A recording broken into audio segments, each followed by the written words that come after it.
Test 1, 2. Test 1, 2. 1, 2, 3, 4. Test.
the school board meeting of the Northern Lehigh School Board for the September 14th to order.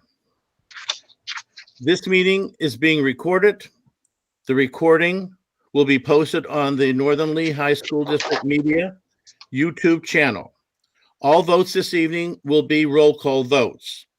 A reminder to all school board members that if you are going to make a motion or a second to a motion, that you say your name so they can properly be identified and recorded by the secretary. Okay, if we can stand for the Pledge of Allegiance, please. I pledge allegiance to the flag of the United States of America and to the republic it stands, one nation, under God, indivisible, with liberty and justice for all.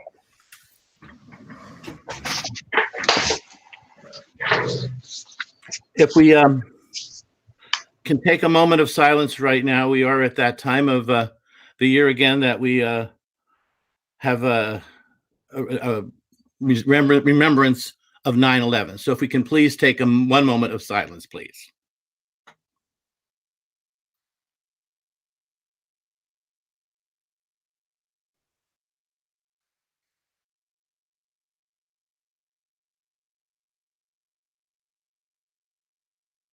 Thank you.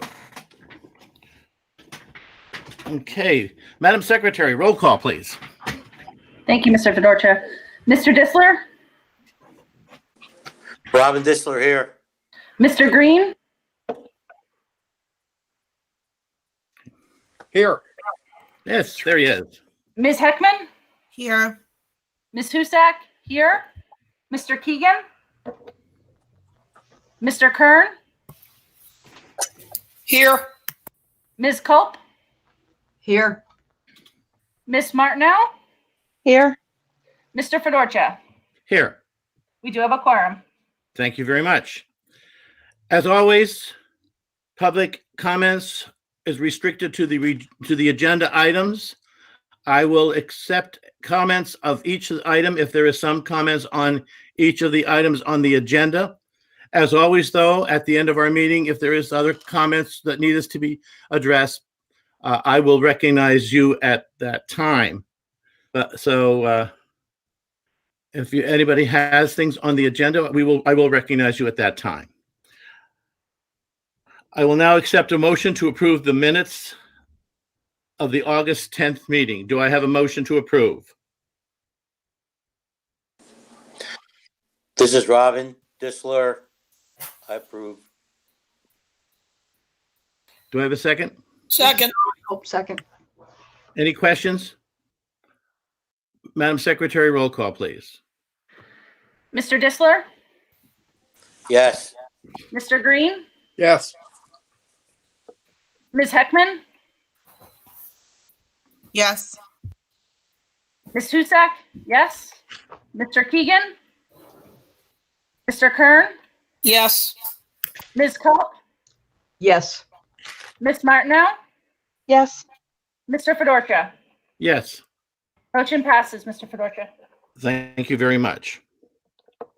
Special board reports, Mrs. Husak? Carbon Lehigh Intermediate?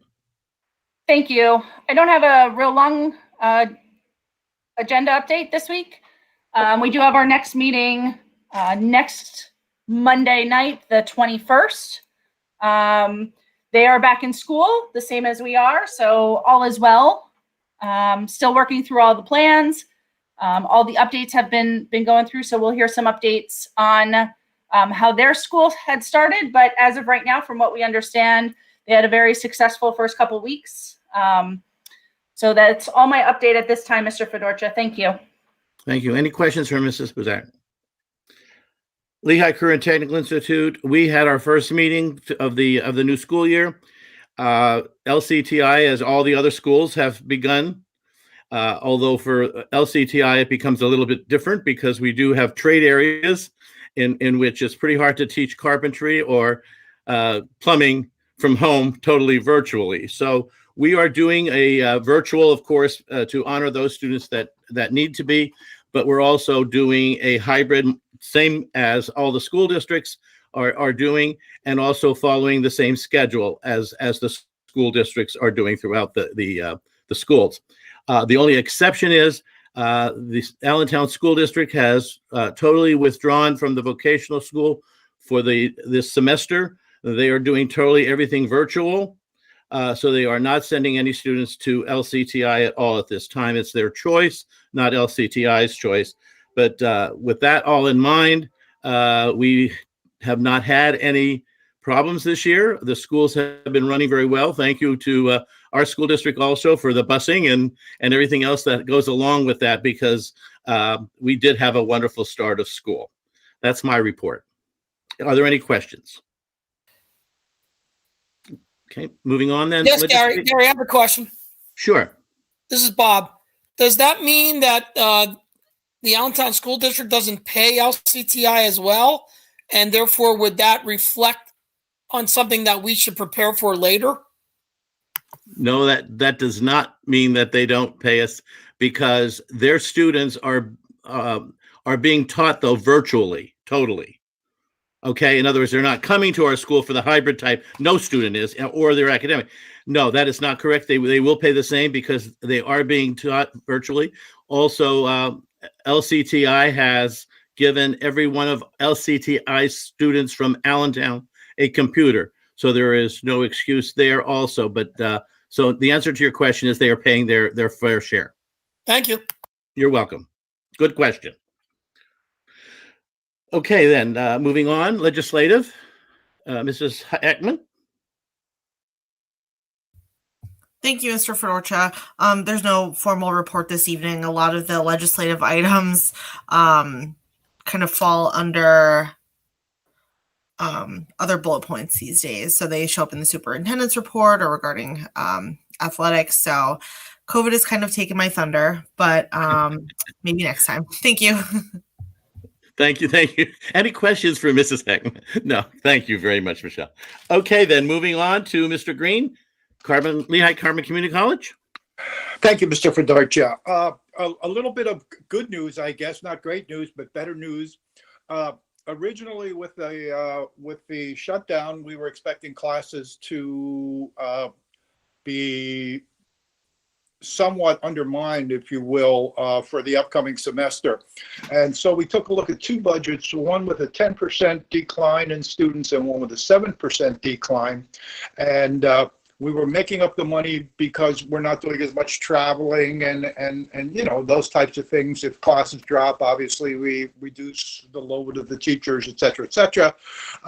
So we were scared of 7. We were comfortable, or scared of 10. We were comfortable at 7, and it looks like we're going to be coming in a little bit closer to 5 at this point in time. So from a financial perspective, I think we'll be able to weather the storm, at least at this point, unless things, you know, don't deteriorate in the future. So from that perspective, you know, we should be in good shape. So that's my report. Thank you. Thank you. Any questions for Mr. Green? Okay, seeing none. Committee reports, they are there. The minutes are there for you to peruse. Also, there is reports that are being also put on our line, on our website, of recording of at least summaries of those meetings. Moving on, then, I will now go to our students' reports. Who's first, Mr. Williams or Mrs. Chaddick? Mrs. Chaddick, or I was gonna go first. You're really gonna go great to first? see everyone. Yeah, Okay. great to see everyone. It feels like it's been forever since I got to come to one of these board meetings. But I hope everyone had a safe and fun summer. It's great to see everyone. So starting out with the report, we had our virtual freshman orientation at the end of August. It was kind of disappointing that we weren't be able to have it in person. I know a lot of the freshmen were really looking forward to it. But talking with Mr. Velasquez, it sounds like it was a really big success. The turnout for watching it online was great, and everyone found it extremely helpful. School did begin on the 31st with the hybrid schedule. Starting out the week, temperature checks, even starting with the week, the temperature checks went really smoothly. But by this point, we're down to the temperature checks only taking a few minutes, and everything just kind of starts like normal in the morning, which has been really nice. And I have to say, The hybrid schedule has been going great. Everyone has been, super respectful for other safety. From the most part, the atmosphere for when I'm there just kind of feels like a normal day of school. Obviously, ignoring everyone wearing the mask, everything else feels really normal, which is really nice and really comforting during these times. I got the chance to talk with Mr. Velasti and Mr. Hauser. Both of them are working together to put together a new positive support program for the high school. They're looking for student help. They've been trying to recruit students. I've been talking to some of my friends, and we're trying our best to get people involved with it to make sure we can have the best positive support system as possible at the high school. And then, due to the many variables at play, unfortunately, Student Council has decided to cancel the homecoming parade this year. Mr. Sander and I worked closely, and we were really hoping to have the parade, especially after the dance got canceled and the pep rally got canceled. So it was really unfortunate that we had to cancel it, but there was just too many variables at play, and we wanted to make sure that everyone would be safe. We have decided to go forward with a homecoming ceremony like we would do at the football games, but unfortunately we can't do it at the football game this year. So court just got announced earlier today. And what we've decided is that each member of court will be given 4 tickets who they could give to their parents or their friends. And then those 4 people for each person is allowed to come into the stadium and watch the ceremony take place. So we're hoping that that will kind of keep the spirit of homecoming alive at least a little bit during this trying year. And with that, I'll pass it on to Paige so she can give her first report. Sorry, I couldn't get the mute button. Thank you, Aiden. Hi, everybody. Thank you for having me. I'm a little nervous, so excuse me if I stutter. In order to make sure the students were able to partake in different activities, the administration has been working with club advisors to make sure that students' involvement is as high as possible. We've been really communicating, especially in the student council meetings. We've been trying to get a lot of things, back to normal. Of course, unfortunately, we can't get the parade. Virtual open house will take place on the last week of September. Students have recorded videos. The teachers have recorded videos to talk about their subjects. Parents will be able to access them online. Student council induction will be virtual this year, and it will take place this Wednesday, the 16th.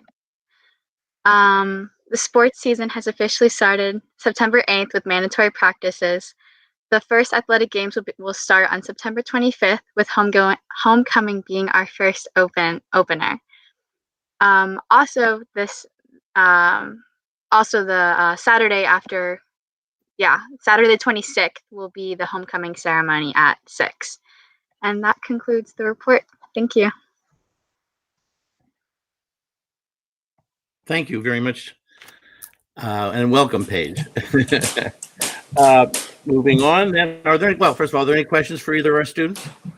No, just one comment. I love the T-shirt. Stay homecoming. I thought that was pretty original, and love the design. Yeah, Mr. Kern always does great work for us. Every year, it's always something special. Thank you. Okay, anyone else? Okay, we'll move on. Mr. Stroll, the solicitor's report. I don't have anything to report for tonight's meeting. Thank you, sir. Moving on then, Assistant Superintendent's report. Mrs. Stoker? Dr. Stoker, I'm sorry. Thank you for Mr. Fedorcha. On Wednesday, September 9th, the Northern Lehigh Education Foundation submitted the Lehigh County COVID-19 Relief Grant in support of the Northern Lehigh School District, as they are a 501c3 organization and we are not. In the application, they requested funds to pay for the consultation services of the Institute for Teaching and Leading. Through I4TL's contract with the Northern Lehigh School District, which is on tonight's agenda for approval, they will provide guidance to our district in developing and supporting the various learning models that we are offering to students this year. I4TL staff will make recommendations for immediate and ongoing professional development to support our administration, faculty, and staff in the hybrid and remote delivery methods. They will facilitate some of the professional development directly, but will also coach our faculty leaders so that we can create a sustainable system moving forward. The deadline for the grant was 4 p.m. today, and we hope to hear back regarding the outcome soon. If the Educational Foundation is not successful with this grant application, we can reallocate some of our ESSER fund grant monies to cover this endeavor. So in either case, we will not need to use the Northern Lehigh School District budget to pay for this service. Thank you. That's my report for tonight. That was a great report. Thank you, Dr. Stoker. Any questions for Dr. Stoker? Okay. Moving on to our business manager report, Mrs. Moltoris or Mrs. Franz. The only thing that I have for tonight is just to make the board aware that our local auditors will be returning on September 23rd to the 25th to finish the audit for the 1920 school year. Once we have the results, the board will be provided with copies and will be open up for discussion. Thank you. Mrs. Moltoris, anything? Nope, I don't have anything. Rhonda was given the update. Okay, then we will move on to our superintendent's report. Thank you, Mr. Fedorcha. And I'm happy now to ask Attorney Stroll if he could officially swear in our new student representative, Paige Craddock. Sure. Paige, could you raise your right hand and repeat after me? I, Paige Craddock, I, Paige Craddock, do solemnly swear do solemnly swear that I will support, obey, and defend that I will support, obey, and defend the Constitution of the United States the Constitution of the United States and the Constitution of this Commonwealth, and the Constitution of this Commonwealth, and that I will discharge the ceremonial duties and I will discharge the ceremonial duties of my office with fidelity. of my office with fidelity. Congratulations. Thank you. Congratulations, Paige.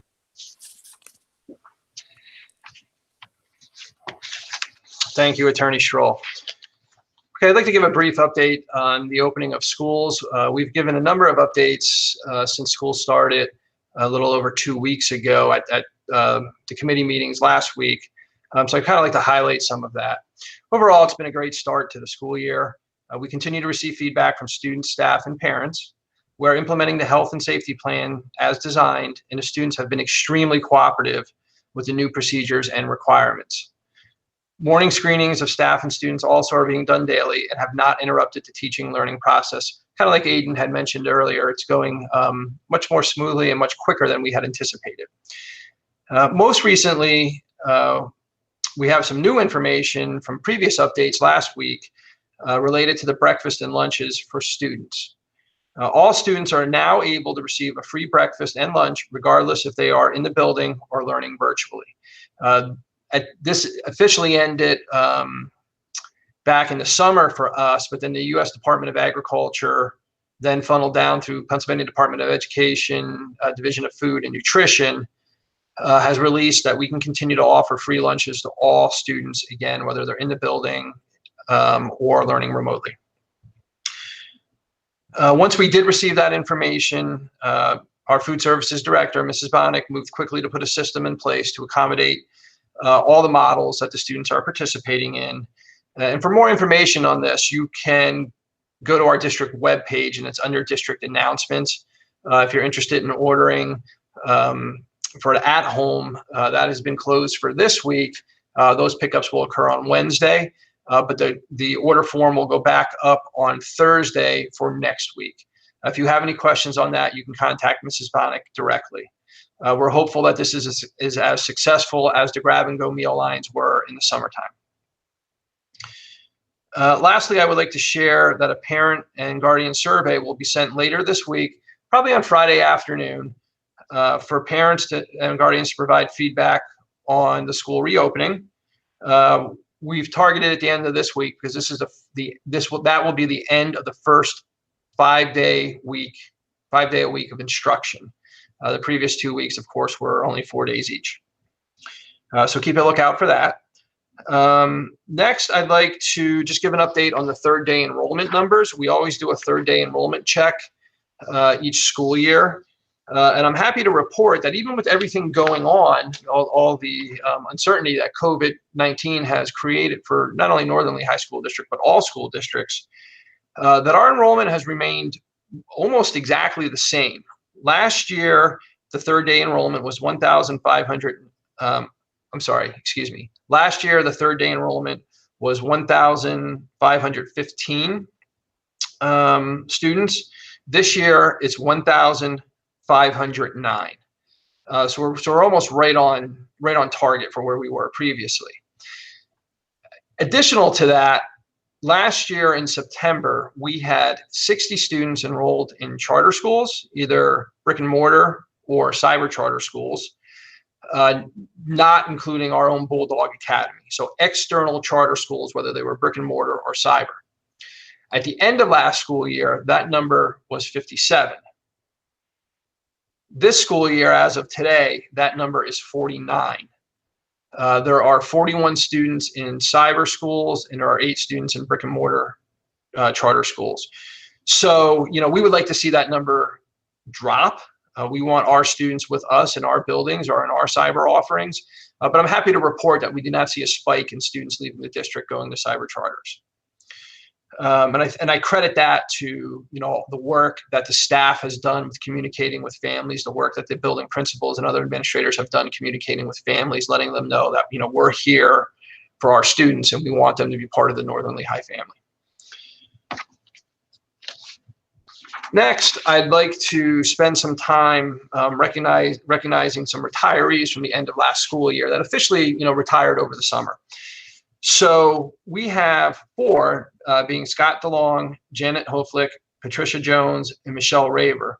And this evening, Patty Jones and I believe Mrs. Raver are with us. Mrs. Raver, are you here? I didn't see you in the sidebar.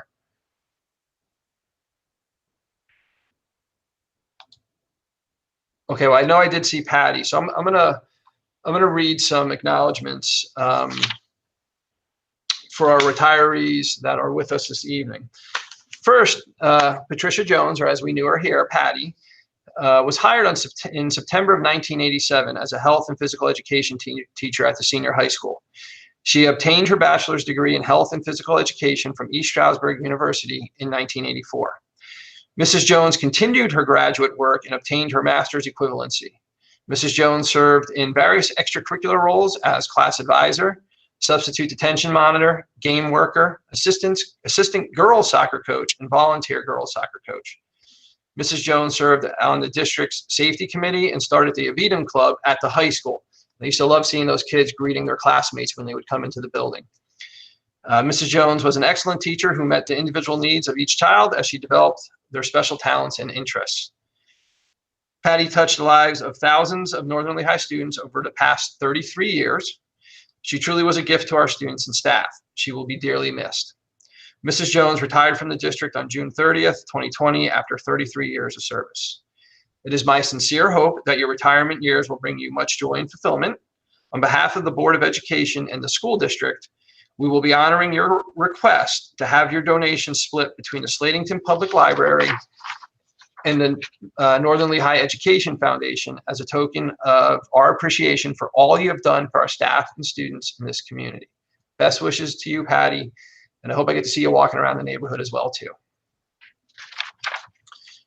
Next, I'd like to spend a little bit of time also acknowledging Mrs. Michelle Raver. Michelle spent 6 years with Parkland School District and then 4 years with Northern Potter School District before being hired here in January of 1991, also as a health and physical education teacher at the Northern Lehigh Junior High School.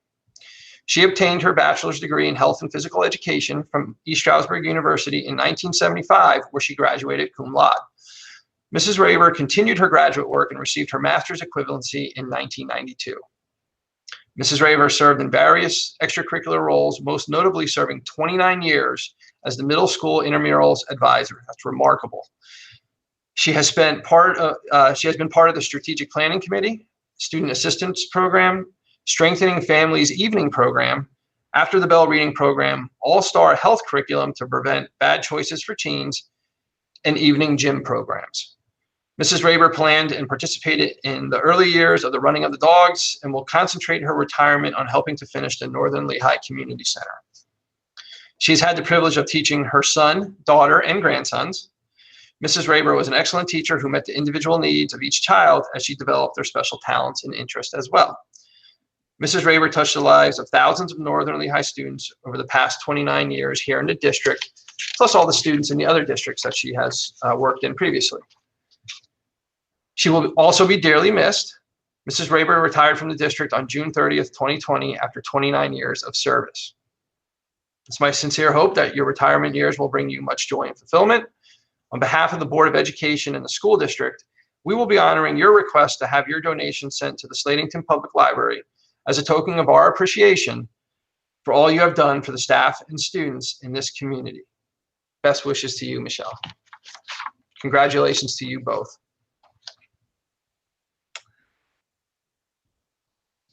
Next, Mr. Fedorcha, I would like to turn my time over to Mr. Brian Geis, our athletic director, and he's going to give us an update on fall sports. So, Mr. Geis? Yes, thank you, Mr. Link. It's been kind of a strange opening start. I've been updating all of you. We've started official practices this week ago on the 8th, and our first scheduled contest that we can play any contest in is Friday, September 25th. That's according to PIAA bylaws. Currently, we are still under the restriction of no more than 250 individuals at any sporting contest. That includes players, officials, game staff, security, any type of medical personnel, as well as administration. So that's where the next piece of information comes in. At the end of August, House Bill 2787 was introduced in the State House of Representatives. It was amended on September 1st, and then it passed the House on September 2nd. And this bill pertains to allowing local school districts to determine the amount of spectators that would be permitted at their own facility. After it passed the House on September 2nd, it went to the Senate and bounced through a number of committees. And then on September 9th, so just recently, it passed with a 39-11 vote of the Senate. And at that point, this is new information. It has to go back to the House for the Speaker of the House to sign before it can be committed to the governor. So from what I'm being told, it should be on the governor's desk tomorrow. However, we have a bill that's been passed by both chambers of our state House and state Senate. And the governor is currently publicly has said he was looking to veto it. He hasn't done any action because he hasn't received it yet. So in Pennsylvania, I don't want to go through state law. I only know a little bit. All I know is that he has three options. He could either sign it, veto it, or let it sit for 10 days. And if he lets it sit for 10 days, it automatically becomes law without his signature on it, which doesn't mean that he could wait 9 days and veto it after 9 days. So I don't want to really get into too many semantics at this particular point. However, if he does veto it, the House and the Senate currently have enough votes to overturn a veto. That doesn't mean that they'll vote the same way they did. It just means that there's a possibility that veto could be overturned. So this takes me back all the way back to my social studies classes and knowing how both chambers and everything work. So we're kind of seeing how social studies plays out in real life. So at this particular point, what I'm asking is if this bill does go through and become law, it becomes the school district's decision on how many spectators we would be permitted. Again, I just want to remind everybody, currently we're under the restriction right now. So if nothing changes, we're stuck with 250 for all of our contests. I don't think that'll impact too many of our soccer, field hockey games, as well as cross country. The major impact is going to be coming with varsity football. When you look at varsity football, you have the entire marching band, you have the cheerleaders, you have both teams, you have the officials, you have the medical crews. There's not much left once you get to 250. And we are going to make it our priority to get at least some of our parents in to see those contests. So at this point, just giving you that information, if something goes through like House Bill 2787, just looking for some direction, some guidance on how many people the board feels would be appropriate to be admitted into our contests.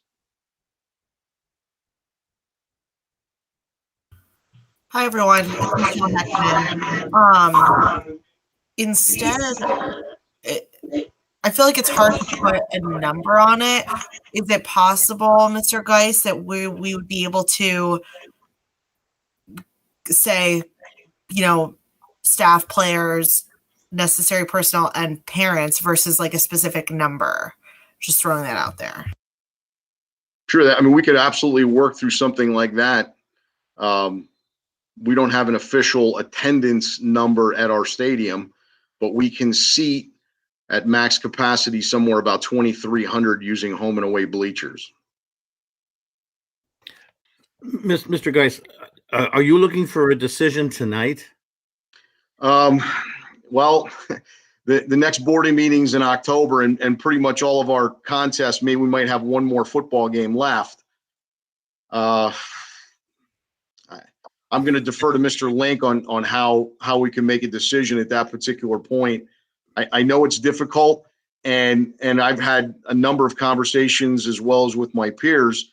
Things change, and you can see the timeline. It's pretty amazing how fast a bill can go through two chambers in our state government, where sometimes they grind to a halt after months. So things are changing hourly, daily, and it's hard to make a lot of these decisions on the fly. So we're just kind of looking for some guidance at this point. With the number that we're going to be choosing, we will still have to do social distancing. We still will have to do wearing a mask. Am I correct? Yes, you are correct. And we will then have to monitor that also within our fields? That is correct. Okay. I guess, I certainly would listen to any other board members who have comments, but I guess I would defer a little bit to you and Mr. Link as far as a recommendation. Coming to us with this tonight makes it a little more difficult because I personally, as one, am unprepared for this, and I don't know. Anyway, is there a recommendation? But I will hear from the board first. But then if there's a recommendation from you, if we have to make a motion, then I think we need to have at least some guidance and direction. And if I may ask a question of Mr. Geis before, the board members open the discussion further. I think I heard you said, we have more, we could easily accommodate the parents of athletes, band members, cheerleaders, and then all the necessary people other than the athletes that need to be in the stadium complex. Is that an accurate statement? That is absolutely accurate. Yes. Mr. Geis, do you know if our counterparts across the league, either District 11 or the Colonial League, what's their position on allowing away spectators? Depending on the event, at this point, away spectators for varsity football are not being allowed, as well as the visiting band and the visiting cheerleaders are not permitted at the opposing team. Numerically, you just can't fit it under 250 if you included all those groups. So we felt it was important to have our home band and our home cheerleaders at all of our home contests. Mm-hmm. And at that particular point, like I said, the number adds up quickly. And especially for some of the larger schools, they have their bands are significantly bigger at the larger schools, and their cheering squads are significantly bigger, and their football teams are significantly bigger. So they run out at 250, and they have to make some hard decisions on student participation. Running the initial numbers for varsity football, I don't see how we will not have to make any student issues, anybody who's not able to participate. So that's a non-issue. We are going to have a little bit of space to bring people in, but other schools in the league, we've come to the determination as a Colonial League, we are encouraging, recommending that parents and siblings of soccer players, field hockey players, home and away are the only ones that attend contests around the league. I'm always a big proponent of our student athletes or even our student body attending games, but we prefer that at this point to have our parents, we feel our parents and the siblings of our athletes be able to attend, family members, nuclear family, to attend those contests. So that's kind of the position the league has taken at this point. So that would allow even if somehow the cap were to remain at 250, we could accommodate that for all grade level athletes, band members, and cheerleaders? Are you saying just for participation? Well, for them to participate, but then for their nuclear family to attend. Not for the entire family. We're currently looking at allowing senior parents, football, band, and cheer to be able to be permitted to come into the contest. That will keep us very close, just a hair under 250. Okay, so if it remained at 250, it would be all the necessary people, all the necessary players, band, cheerleaders, and just the senior parents. That is correct.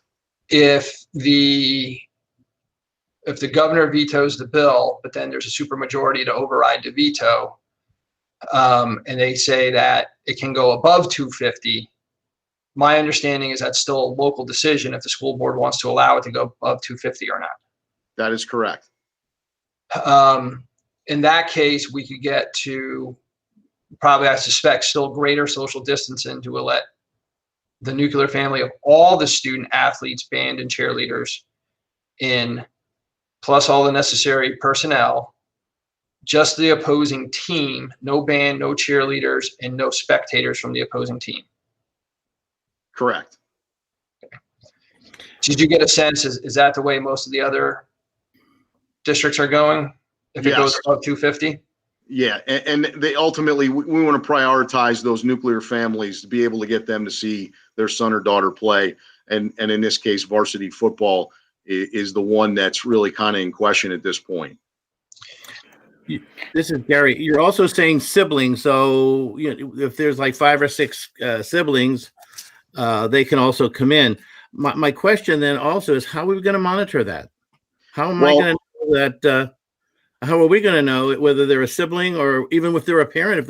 I'm a parent of John Jones, let's say. How do I do that? That's an excellent question, Mr. Fedorcha. What we're going to do right now is only permit 2 tickets per senior because we still have to stick under 250. I have placards that I use for state playoff games. They're custom made, and the plan currently is to get 2 out to each band members, senior band members, to senior cheer and senior football players. That would then be the placard that they're allowed to get past our checkpoints into the parking lot, and that would also be their gate admission to get into the contest. Okay. We have enough if that were to expand to more than just the parents? Yes, we have plenty of those placards at this point.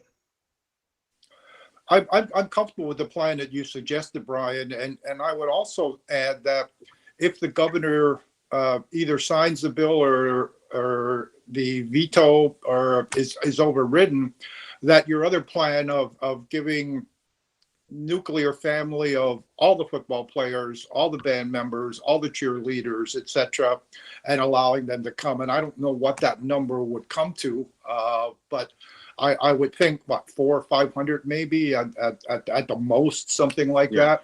And it would seem to me if we can accommodate 2,300, we should be able to put 400 or 500 in there and still keep socially distancing. So without knowing that exact number, if you're looking for direction, I would say if for some reason we are given that authority, that I would lean in that general direction of giving, the families of everyone, regardless of what class they're in, the opportunity to attend. So that's my feeling. I agree. Guys, this is Gail. As a parent of a student who plays a contact sport, I sit there and think, how would I feel if I wasn't there if that child was hurt? And to have a stadium that we can hold greater than 250 people, if we have the ability to do that, I'm more on the side of at least getting our parents in there to be able to make that choice. Especially, and we know that things in that particular stadium are contact type sports, that things happen. And, I'd rather be there than sitting at home and getting a phone call from the trainer or something else happened. The other question I would have is, if we do go down the path of only having 250 or 500, or, we look at, take restaurant capacity at 50%, and those are indoor capacity numbers. Are we looking to open up our streaming service so that more of our community can see those games a little bit more freely, if we're going to limit the amount of people that can attend our sporting events now that we put that equipment in? Well, we're since we got all of the equipment free of charge, we're kind of under their NFHS picks a lot. We're under their service at this particular point, so we really don't have any wiggle room in that regards. But I concur about having parents there in regards to if there was some sort of injury. I get it. Like, you don't want to get a phone call on a Friday night at 8 o'clock about some sort of injury, and then you have to kind of rush to the stadium. I agree at that particular point. So hopefully there'll be some movement. And I do like having the idea of families there to see their sons play football, or see their daughters cheer, or their sons or daughters perform in the band. Mr. Geis, this is Mrs. Martineau. Is there any sort of, I come from divorced parents, and as you were speaking, we're talking about someone just having two parents, but what if they have 3 or 4, or if they have a sibling that can't be left with, a sitter or anything like that? Do we have any sort of request process for an extra ticket under special circumstances, especially for the seniors? I would say, Mrs. Martineau, that I would expect a lot of special circumstances would come through in that aspect. Okay. Unfortunately, we're going to have to restrict it to 2 per player, just so we stay under the 250 under current guidance. Brian, this is Bob Kern. As a talking point and kind of getting the conversation moving forward, I agree with Matt 100%. It looks like it's going to be beyond the 250. I mean, everything that I've read and seen, and exactly what you reported to us. If that's the case, I would be in agreement to allowing, all families there. Up to 500, 600 people. We could safely distance around the track, in the stands. Half the people stand by the fence anyway, watch the game. So I think with some precautionary measures, and maybe handing out passes or placards out to individual student athletes or band members' parents, I think we could accommodate that. And I agree with Matt 100%. If they're going to allow us to do it, let's allow our parents to show up and their brothers and sisters as well. This is Robin. I'm in agreement with that as well. So we will need, I'm sorry, go ahead, Mr. Green. This is Matt then. Do you want a motion on that, Gary or Matt, to authorize you to move ahead with that? That's exactly what I was going to ask for, sir. We're going to need a motion. What you're going to ask for. Oh, then I would like to make a motion that should the governor's veto be overridden, or should the governor sign the bill allowing local districts to make the decision, that we authorize our administration to proceed with allowing the family of every participant, be that a player, a cheerleader, a band member, majorette. I don't know if I'm missing anyone, but I think you understand what I'm saying, that their entire family be allowed to attend the sporting events. Does that meet your needs? Does that mean cousins, nephews, You say entire family. I think we need to be very careful what we're saying. I'm talking the nuclear family, Gary, not. Okay, no, I'm just asking. Brothers-in-law. Yeah, not brother-in-laws once removed or, whatever, but the basic nuclear family. Yeah, parents, siblings, etc. Yeah. Including What is the current ruling? What is the current recommendation or for like restaurants and events like that? What is the current capacity recommendation? Does anybody know offhand? There's just been a court decision today that may alter that. But it was, I believe, recently raised to 50% capacity. I do not recommend that we go to 50% capacity in our stadium. I support the nuclear family of all participants. If the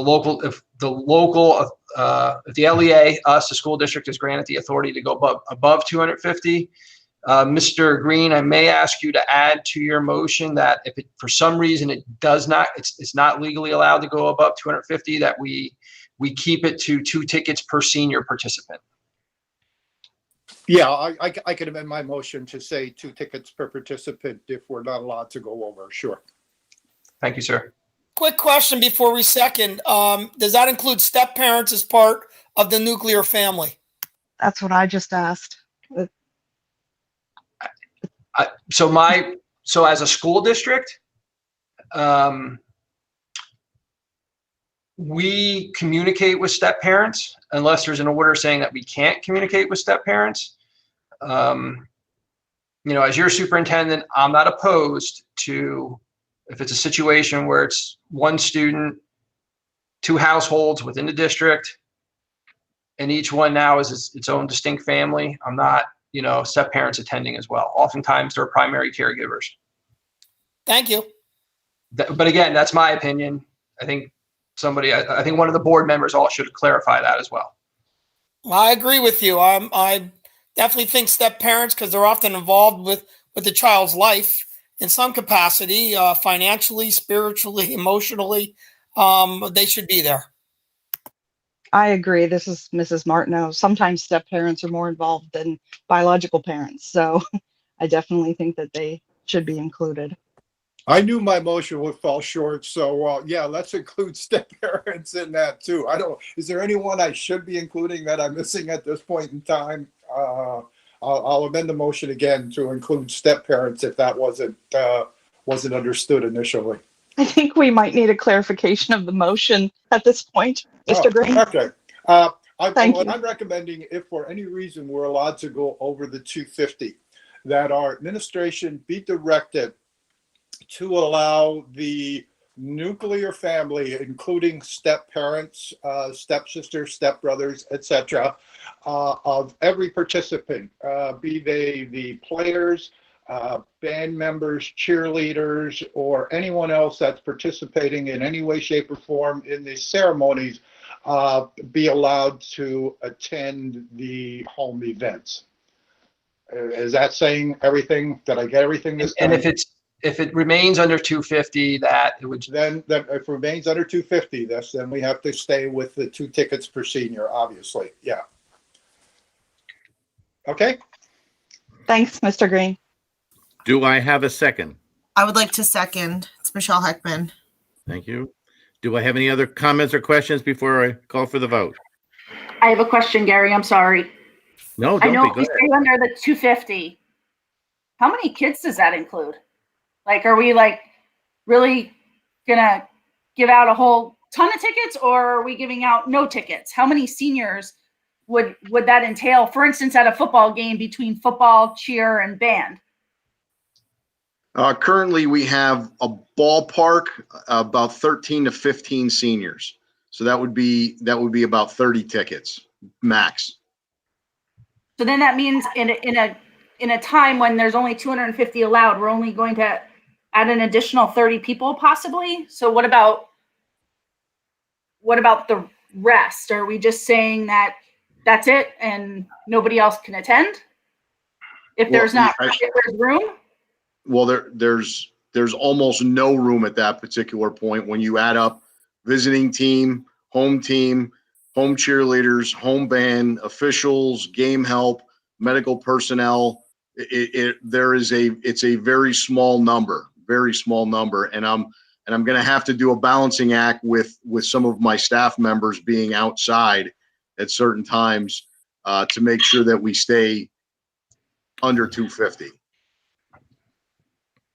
And would that motion be included for all activities in the stadium, or are you just speaking about football in particular? Because, for instance, take soccer, they may not have quite as many seniors, and you're not having quite as many players, and you don't have the band, you don't have the cheerleaders, and now all of a sudden you're only going to have your parents there. Well, looking at past ticket sales, we very, very rarely get close to 250 sold tickets. Rarely we're even close to 200. So at that particular point, as a league, we're encouraging parents and siblings only to attend soccer and field hockey, and that way we'd have both home and away be able to attend those contests. So at that particular point, we're pretty comfortable that we can maintain under 250 without any additional student fans that show up for contests. We're going to try to prioritize our parents and siblings of both families of both teams. So then would Mr. Green's motion need to, well, I guess the motion's on the table now, so, okay. Thank you. And I think procedurally, if the motion passes, we have our direction, especially for the larger home events, and then also being able to maintain that capacity under 250 for a sport like soccer or field hockey. We have our, from there at that point, it becomes more of like an administrative regulation. So then it would be kind of assumed at that point that for soccer and field hockey, for instance, that any player would have the ability to have a parent attend. That is correct. Okay. Thank you for the clarification. I will ask again, once we have final vote and direction here, that Mr. Geist, that you send communication out to all of our, to our community, to our student athletes, to parents, make sure the coaches are aware of it as well, so they can help support the message. Absolutely. And copy the board. Okay, any other questions? We do have a motion on the table. It's been properly seconded. Again, are there any other comments or questions? Mr. Fedorcha, do we have to see if there's any comments by public at that point in regards to this particular topic before we make a motion? Well, before I take a vote, the answer is yes, and I was going to turn to Eric and ask him if there's anyone that he knows of right now that is addressing this issue. Yeah, there's a few questions. A few comments were, why can't we just do 50% of stadium capacity? That was mentioned a few times. And I'll just ask the next question. There was a few about what about JV football and therefore, I guess, other sports as well. Those are really the two primary questions that came up. Okay.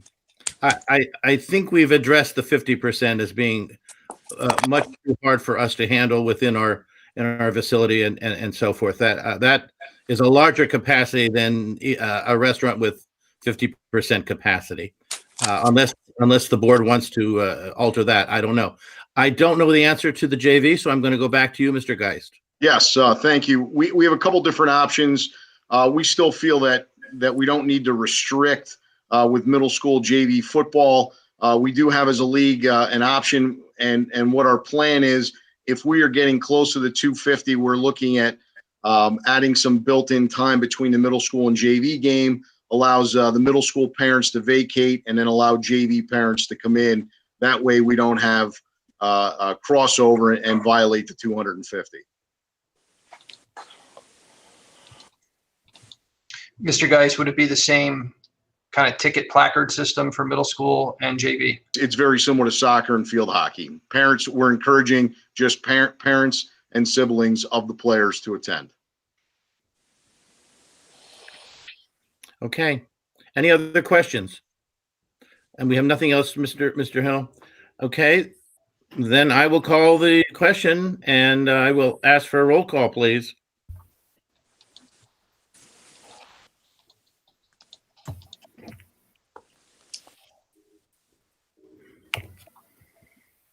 Sorry, Mr. Fedorcha. That's okay. Mr. Green, Yes. Ms. Heckman, Yes.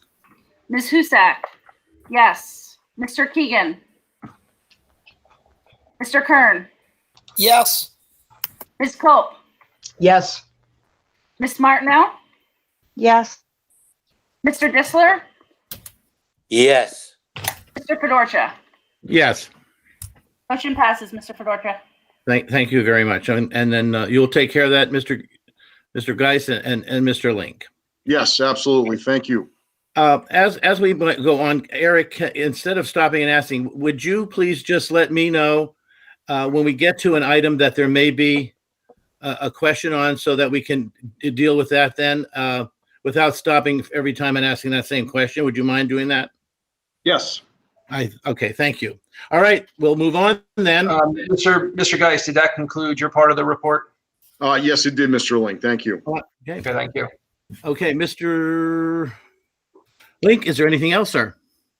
No, sir, that also concludes my report for this evening. Thank you. Thank you very much. That was a great report. We did have an executive session prior to tonight's meeting for personnel items. Speaking of personnel, I will now move into the personnel item. Mr. Fedorcha? Yes. Don't want to interrupt you, but we do have 11 comments, questions about a personnel item.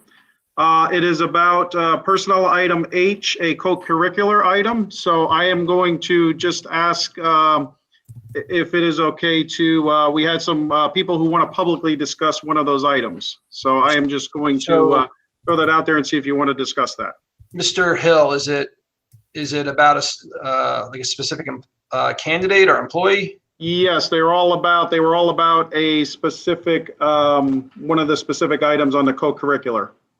All right, then I'm going to ask our attorney Stroll, for guidance on commenting on a specific, a specific potential employee on the agenda at a public meeting. I was going to ask the same thing, Mr. Link. Thank you. Eric, Keith? Yeah, I mean, it's not our policy to make any comments regarding employees because, the employee information is confidential and we wouldn't be able to discuss those types of issues. So whether or not you allow the public to provide input, that may be allowable, but we wouldn't be able to answer any questions. Okay. I'm going to make a decision here, and please understanding this decision does not want to stifle anybody's comments or anybody's concern, but I also want to make sure that we're on the safety of the fact that confidentiality and personnel and so forth. I do not want to put our district in jeopardy, so we will not do that. Mr. Hill. Mr. Fedorcha, can I ask a question? Certainly. So, if there is public comment, I agree. I don't think that we should discuss a specific person in a public forum. Would it be possible to go into executive session under personnel so that the board could see the public concern? Like, I can't see the questions or comments that are asked until Mr. Hill reads them. I think we're treading on some very dangerous waters. Yeah. In that respect, and I please understand. I understand people's concerns and questions, and all. I don't, but I do think we're stepping on some dangerous territory, and particularly if we decide to go into an executive session for this kind of thing today or tomorrow, we may have a lot of other issues that come under the same jurisdiction and putting us in a jeopardy with a lawsuit. Mr. Fedorcha, this is Mrs. Martineau. Without having seen what the questions are, I can't see them either. I would ask you and Mr. Link if they have a specific concern, the public has a specific concern, do they have a proper way to express that to the administration or to the school board, maybe through a letter or another aspect that, Mr. Stroll, what would be acceptable? Well, I think we got to make sure we don't get lost in the fact that, you know, these types of meetings are allowing a lot more people to participate than we may have normally had in regular forums where they can just sit behind their computers and type things. But we had a process in place, I would believe, in the past where, you know, these types of concerns would be, I would guess, submitted to the administration and investigated and handled in an appropriate manner. And I think we would use the same kind of suggestion and format in this instance as well. That makes a lot of sense. Thank you, Yeah. Mr. Stroll. I agree with that. I think if there are those kinds of things, they need to come into the administration and be assessed by, in this case, you know, by the administration as to the validity of those questions or those comments of the public, and then we can take future action on certain things too. I just do not think this is the time or place to do that. Gary, this is Matt Green, and I will defer to the solicitor, but part of me thinks we do have a responsibility to have comments regarding our employees at a public meeting. But I will defer to the solicitor. I hear a lot of things from a lot of boards where a lot of people will get discussed at a public meeting, and that's part of the process. But again, I will defer to the solicitor, but I think we need to address this problem. Yeah, I mean, to Matt's point, I understand, you know, I don't know what the comments are at this point. I don't want to publicly ridicule anyone or cause anyone undue burden. But to Mr. Green's point, now I don't feel comfortable voting on an item because there's something out there that there's information that the board hasn't addressed or hasn't seen, I guess. Gary, I'd like to speak to that. I've been affiliated with 2 school boards, and at their public meetings, there was absolutely a chance for the public to talk about possible hirees or concerns regarding somebody put on the agenda to be hired. Okay. I will defer again back to Keith. Your recommendation was not to, or are you still in that fact, or are you changing? Would you also change your mind? Yeah, I think we do have, the more you guys are talking about it, I think that we do have an obligation to hear the comments. I don't think we have an obligation to respond because, again, any allegations that might be out there, we would have to investigate, and there is employee confidentialities. And as unfortunate as it may be for something to be aired publicly, okay. I know there are other instances where we've had public comments about our hirees at board meetings where we were looking to make an employment decision and people showed up, whether it was in support or against, and those comments were allowed to take place. Okay. Fair enough. I mean, I don't want to stifle anybody's comments. As I said, I certainly did not want to get ourselves into a position. So with that in mind, we will, first of all, we will have a motion to approve the personnel items, and I will have a second. We will then go into any discussion from the board, and at that time, I will ask Mr. Hill to read the comments. As per what Mr. Stroll did say, we will not respond, and I would hope the board would not respond to anything at that point. We're here to hear public comment, and we'll go from that point. So with that in mind, to move this agenda part along, I will accept a motion to approve the items, personnel motion to approve the items A through M. Do I have a motion to do so? I'll make the motion. So moved. Now, who, what? I'm sorry, it's Donna. I was going to say so moved. You moved, Donna? Yes. Do I have a second? Do you need a salary on that one item, Gary? I'm paging through my phone on the other Yes, side. I do. Yes, I do. I just gotta pull that up quickly. I thought we were gonna go different ways. Yeah, I think it's, There will be a salary on the E2. the substitute teacher caller, yeah. Yeah, the salary will be $8,500. So if you include that into when you put that into your figures there on your agenda, I will then go again. I'm asking for a second.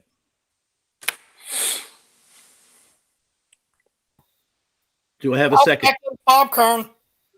Okay.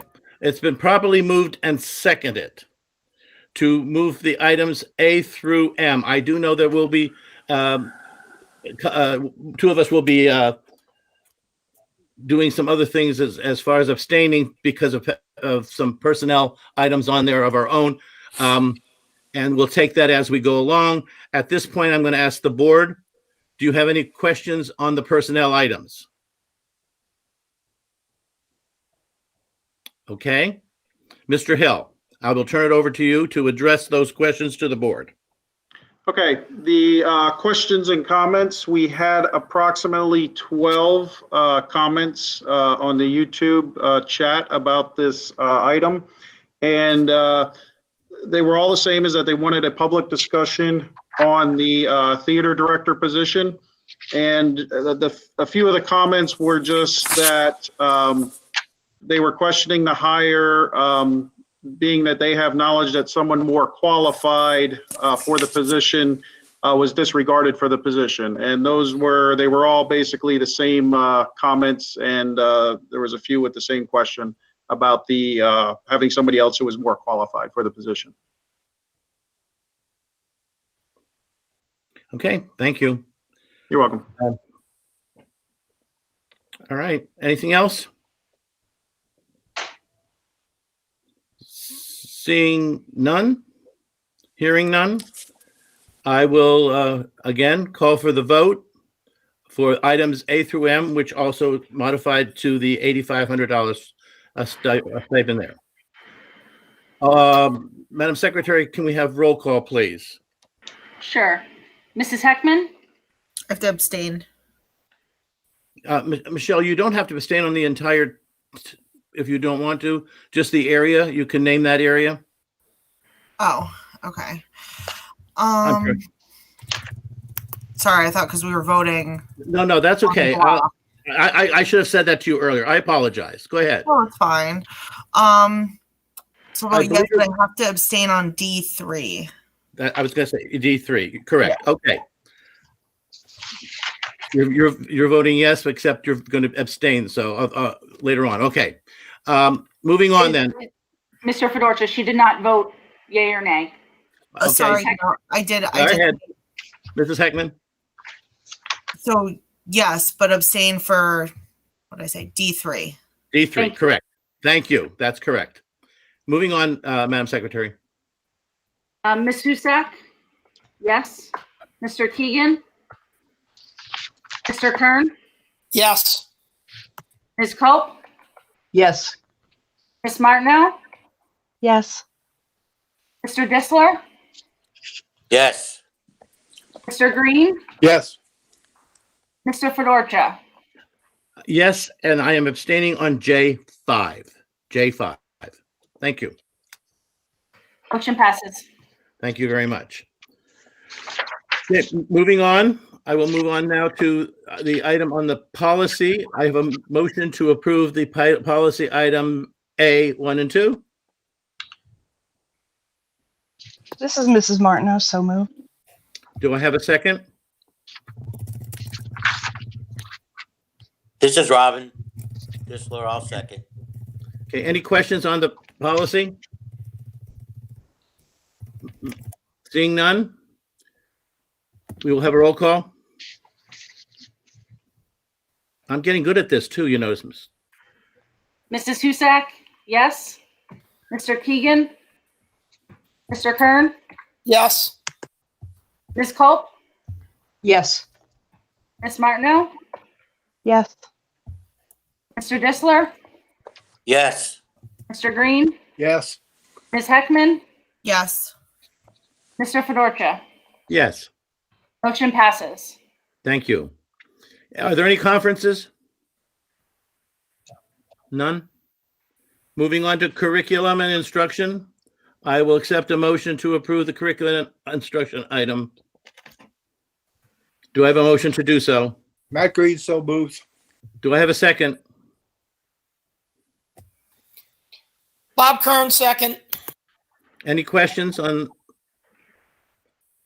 Madam Secretary, roll call, please. Mr. Keegan, Mr. Kern, Yes. Ms. Culp, Yes. Ms. Martineau, Yes. Mr. Disler, Yes. Mr. Green, Yes. Ms. Heckman, Yes. Ms. Husak, yes, Mr. Fedorcha. Yes. Motion passes. Okay, thank you. Any old business? I think, okay. Moving on to new business items. I will accept a motion to approve the new business items. Am I doing all of this correctly? I guess I need roll call on most of these separately, so let me take the first one first. New business item A. Do I have a motion to approve new business item A, which is the summary offenses signatures? This is Mrs. Martineau. So moved. Do I have a second? Bob Kern, second. Any questions? All those in favor signify by saying aye. Roll call, Mr. Roll call. Oh, I'm sorry. Yes, I was doing so good. Roll call, please. Mr. Kern, Yes. Ms. Culp, Yes. Ms. Martineau, Yes. Mr. Disler, Yes. Mr. Green, Yes. Ms. Heckman, Yes. Ms. Husak, yes, Mr. Keegan, Mr. Fedorcha. Yes, Motion passes. thank you. I will accept a motion to approve the new business item B. Do I have a motion to put forward the names for the PSBA offices? Do I have a motion? So moved, Bob Kern. And Mr. Kern, is there any particular on the vice president you would like to put forward?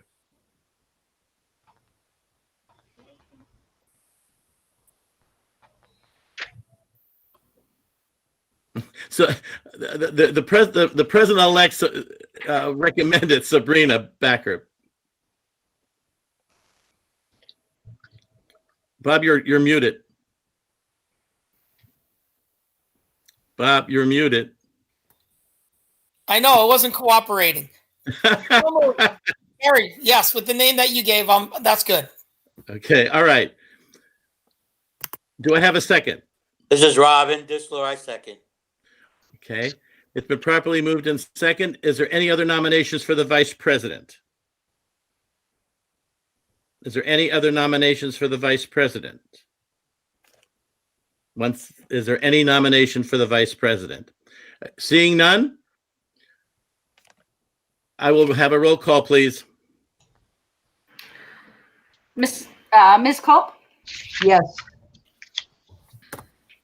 Ms. Martineau, Yes. Mr. Disler, Yes. Mr. Green, Yes. Ms. Heckman, Yes. Ms. Husak, yes, Mr. Keegan, Mr. Kern, Yes. Mr. Fedorcha. Yes, Motion passes. thank you. Okay, moving on then. New business item C. I will accept a motion to approve new business item Cs. There are three parts of this. The first one is the licensed practical nurse agreement, which is then going to be retroactive to July 1st. The second one is the paraprofessional agreement, which also will be retroactive to July 1st. And then the final one of that is the confidential assistant to the superintendent. And at a salary, we have to have a salary there, I believe. The salary was approved earlier in personnel, sir. That's what I thought. I didn't know. I'm just asking, did it have to be put in there? No. Okay. So those are the three. May I have a motion to approve? Matt Green so moves. Do I have a Robin second? Distler, Robin Distler, second. Any questions? Roll call, please. Miss Martineau, Yes. Mr. Disler, Yes. Mr. Green, Yes. Heckman, Yes. Ms. Husak, yes. Mr. Keegan, Mr. Kern, Yes.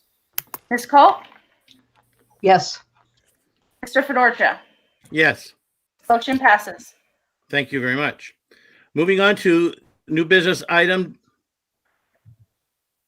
D. This is a new business item on the recommendation from the Technology and Building and Grounds Committee to approve a motion to dissolve pets in the fenced-in area for school sports and activities near the Northern Lehigh Middle School. Do I have a motion to approve that? This is Robin Distler. I make a motion to approve. Do I have a second? This is Don. I second. Okay, any questions?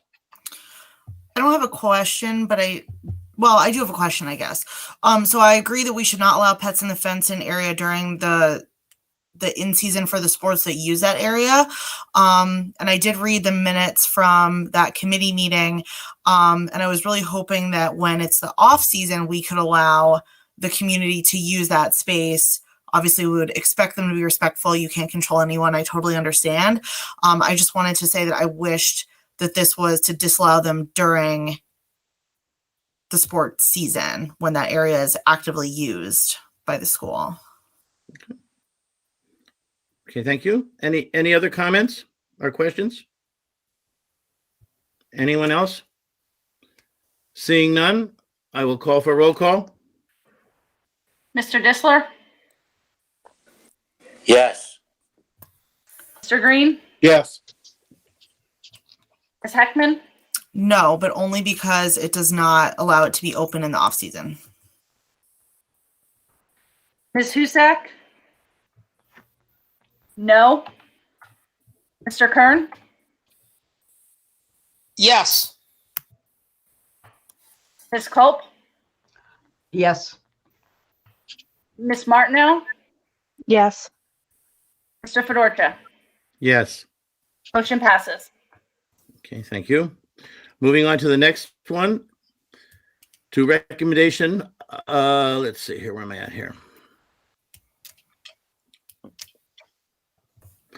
The recommendation, E, the recommendation is from the Technology and Building and Grounds Committee, again, to approve a motion to dissolve the use of the stadium track for activities other than school district sanctioned activities. Do I have a motion to approve? This is Robin Distler. I so move. Do I have a second? Bob Kern, second. Questions? Mr. Fedorcha, we did have one comment on this item. Andreas Hassold would like to, he said he would like to have a discussion on the close of the stadium for public use. Does he have a comment, sir? Doesn't have any comments, just said that he would like a discussion of the close of the stadium for public use. I have a question that might actually. We are having a discussion now, so yes, I will recognize you, Mrs. Heckman. So I understand the known problem with the animals at the middle school. I wasn't aware of any issues with the community using the track, like any, garbage or necessarily vandalism, any negative consequence of them being there. And part of my issue with item D, which is also my issue with item E, is that the community in general pays taxes and they do fund these spaces. You know, not all community members obviously have kids in school anymore and they're still actively paying taxes. And it was a nice way for them to still enjoy the facilities that they take part in funding. So my question was, were there problems related to having the stadium and track open? Like, were there known issues, whether that be trash, vandalism, misuse, etc.? I know there was a lot of discussion at the committee. I know one of the major things was, anything potential, of course, but most of all, there was a major concern on liability, on someone getting hurt, kids playing on the stadium stands and so forth, or elsewhere. And I believe, if I don't want to put you on the spot, Mr. Link, would you like to address anything on that part? Can I just add before you answer, Mr. Link, because I think you want to include my question was, couldn't we solve that problem by adding a, use at your own risk sort of situation to the stadium? I voted to not have dog feces where our students exercise and practice sports, but I don't understand closing the stadium to the community. May I add that Andreas also said, it kind of piggybacks off what you're saying, said, are there any other alternatives than just closing it? And also regarding the possible liability, are there waivers possible or enter at your own risk signs? Are any of those a possibility? So the conversation at the Technology Buildings and Grounds Committee about this particular agenda item focused on liability, either potential liability or actual liability. Knowing that if somebody gets injured, we're more likely to be the recipient of a lawsuit. It doesn't mean that that person will prevail, but it means that we would have to pay to defend it either way.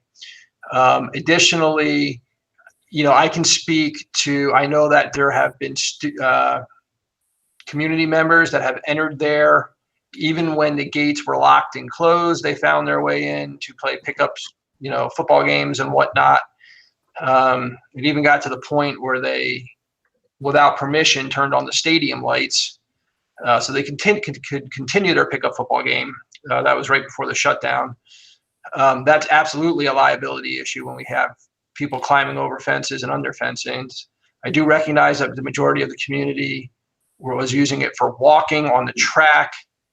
Although I did see pickup games on the football or even on the football field, or even people just, training, running sprints, not associated with our athletic programs out on the turf as well. As far as if there's been other people using it improperly or without permission, I'll open that up to Mr. Durr or Mr. Geis or Mr. Velocity.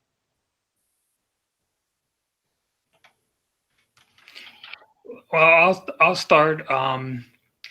Mr. Link was correct. We did have some problems there with people entering while the gates were locked, and that issue was resolved at this time. We do have some people who use the track for walking.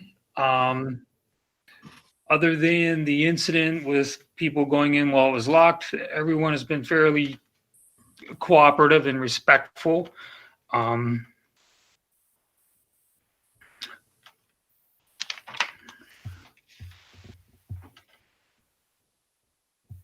thank you, Mr. Durr. Because even if we close it permanently, that's still not going to keep out anybody that would go in when it was locked anyway. There's always going to be, well, hopefully there won't always be people that break the rules, but us closing it for the public that uses it properly doesn't stop like an incident like that, obviously.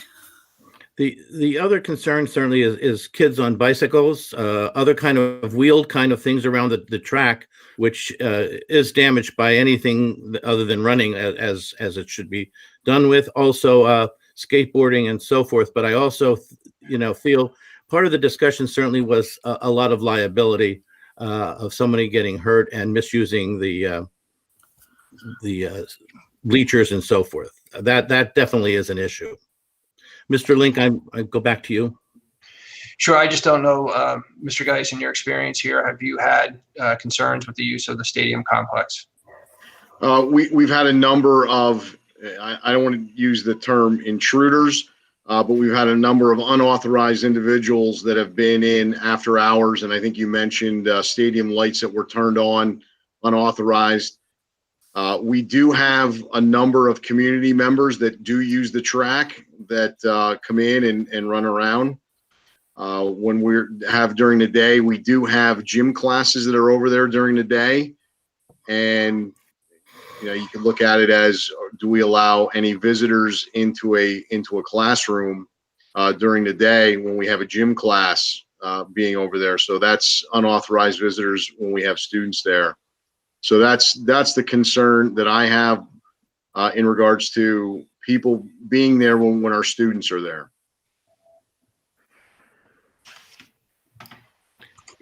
I also have concerns too, Mr. Link. I don't have anything to add, but I concur with Mr. Geist's assessment. Okay. Hi, Gary. Anything? Yes. Just as a community member, I know our community does use that stadium quite a bit. And I guess it sounds like most of the issues happened when the gates were locked anyway. So I'm not sure why we're going to locking the gates when that seemed to be the time when there was the most issue. As a liability side of it, we could have somebody get hurt going to a football game, walking up the bleachers, just as if they were walking up to go sit down.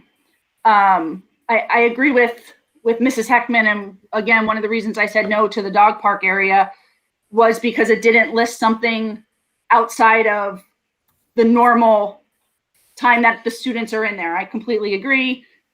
The dogs shouldn't be in there during that time, but we still have to look at our community who's helping support our district and what they can do for us as well.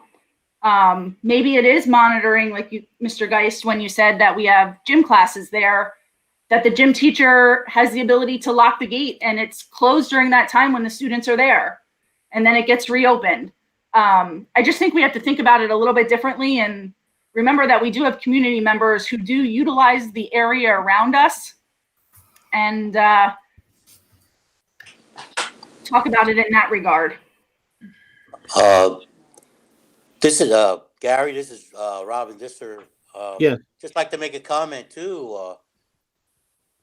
Why specifically would they need just to walk around that track area, the football field area, when we have all the sidewalks and other areas where our community members may walk?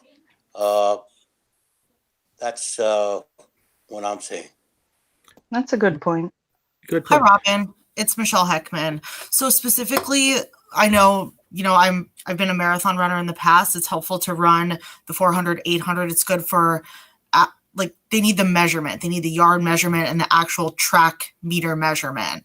Not everyone needs that, obviously, but that is one reason I think that people would use that instead of walking the sidewalks in the neighborhood, the streets around here, et cetera. Mr. Geist, one of the questions I have, because I wasn't sure exactly on that point. The idea of people coming in and turning on the lights and everything else was not only when we had it locked, it was other times also when it was open also. I mean, it wasn't primarily that was the only time we had a problem. That is correct. There is numerous times when the gates are open or locked. There have been issues. Yes, thank you very much.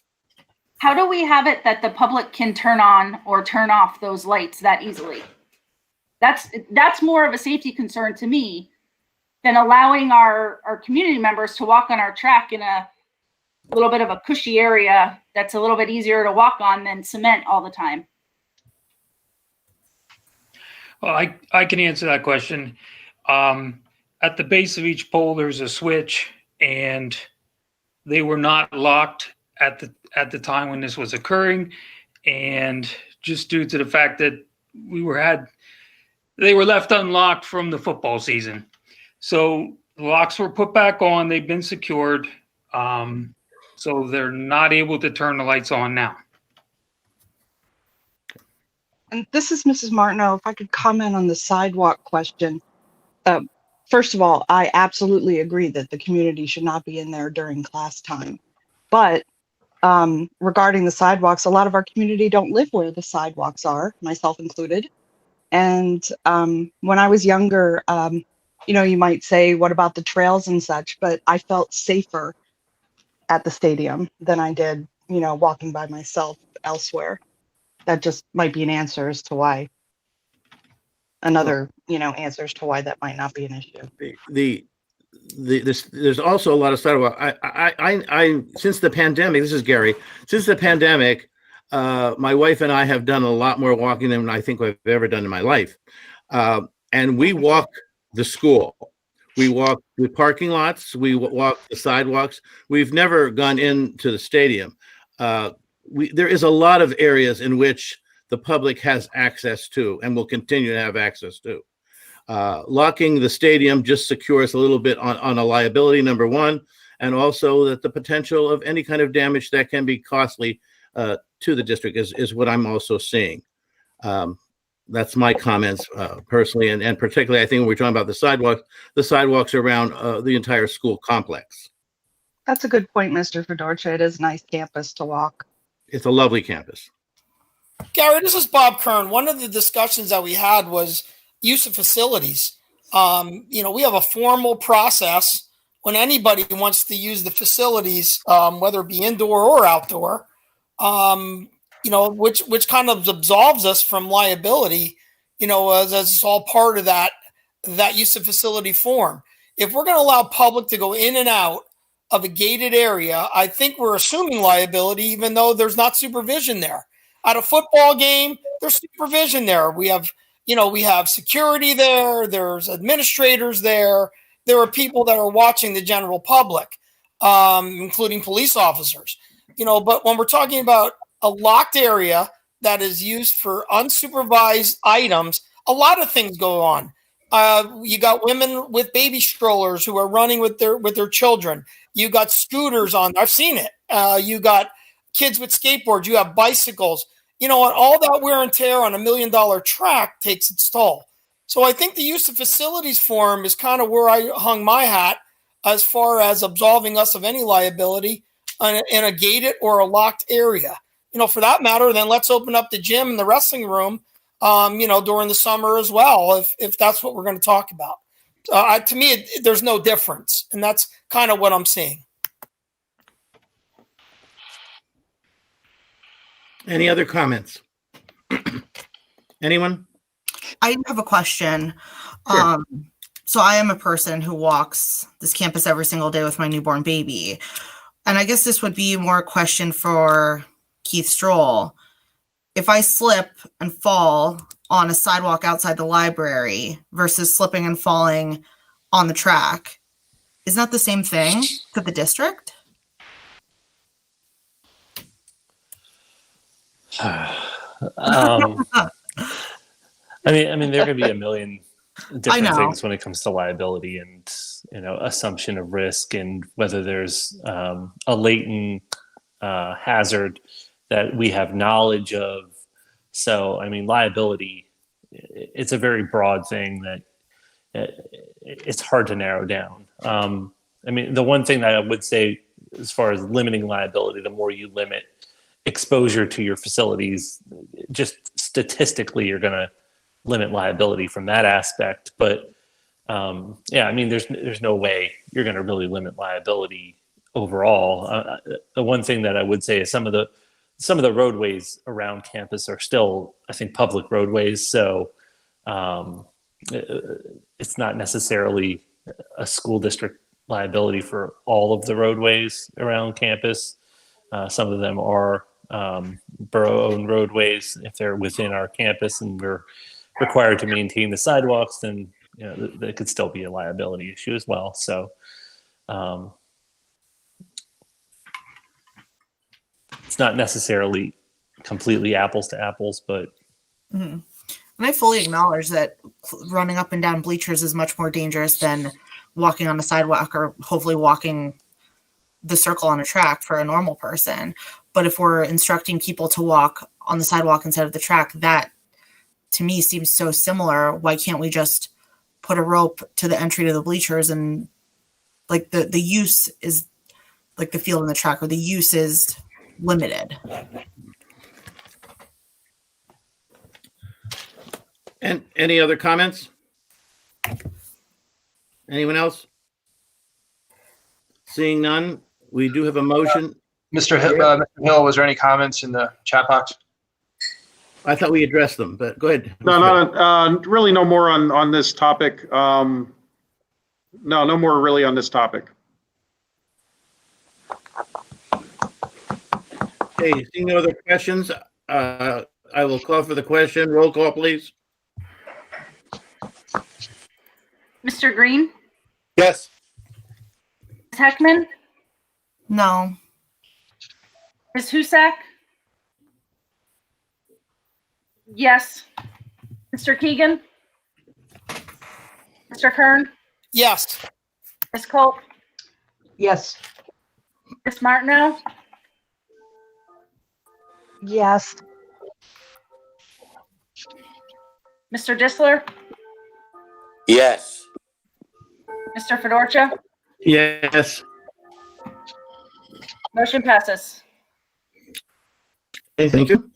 Moving on, I will accept a motion to approve financial items A through D. A through D. Do I Matt have a Green, so motion to? moved. Do I have a second? Do I have a second? Second. Mrs. Heckman? Yes. Any questions? Seeing none, call for the question. Roll call, please. Got it. Hold on. You have too many motions tonight. Hold on. Take your time, please. All right. Let's see. Ms. Heckman? Yes. Ms. Husak? Yes. Mr. Keegan? Mr. Kern?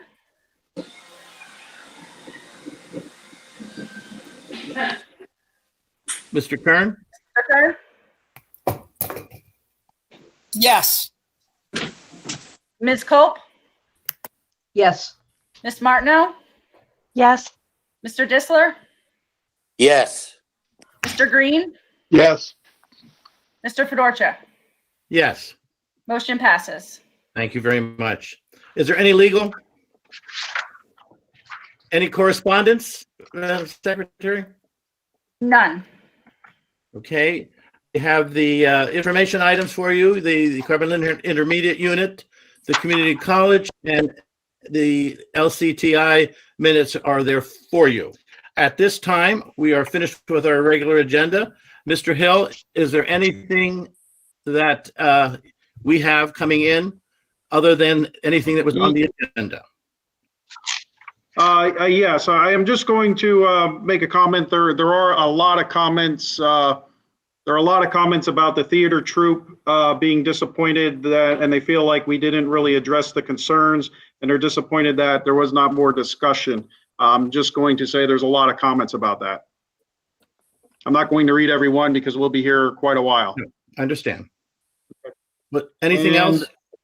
And one more, Mr. Andreas Hassold again said he would like to add a new agenda item for the next board meeting to discuss and establish a parent representation committee to work with administration on further COVID-19 plans.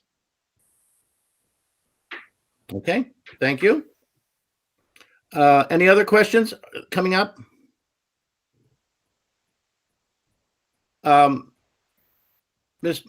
I would hope that although the vote has been taken, there certainly is an understanding that we hope that the community, if you do have an item, particularly on the theater person, please contact, put it in writing and put those concerns together so that they can be looked at by the administration to see that if any of those parts that you're concerned about can be corrected or not. I don't want to totally disregard your concerns. We certainly want to look at those.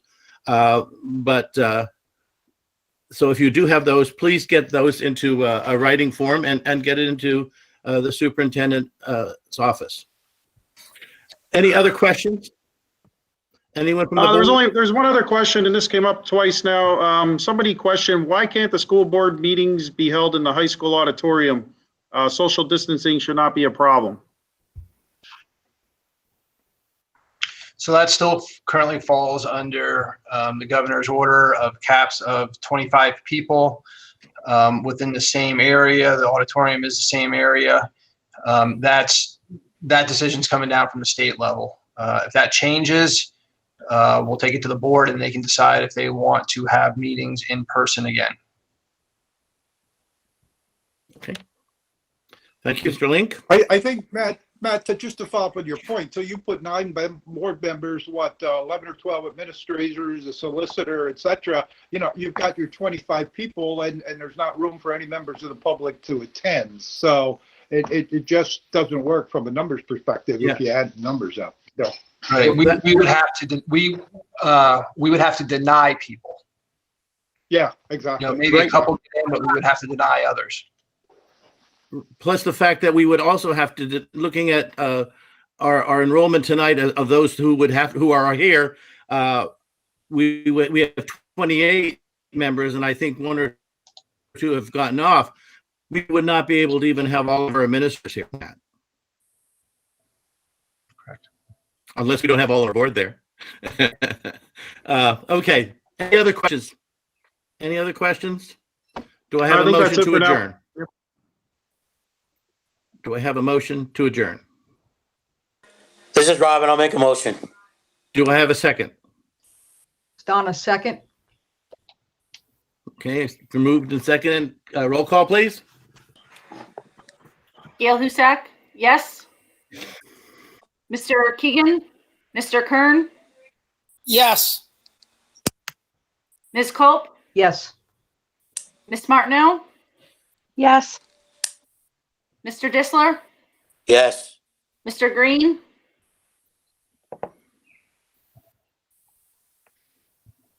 Mr. Green, Matt, you're muted.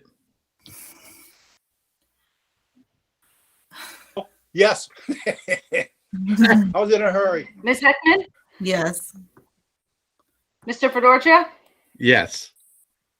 motion passes. And I thank you. I want to thank everyone who was online also addressing the board for all of your issues.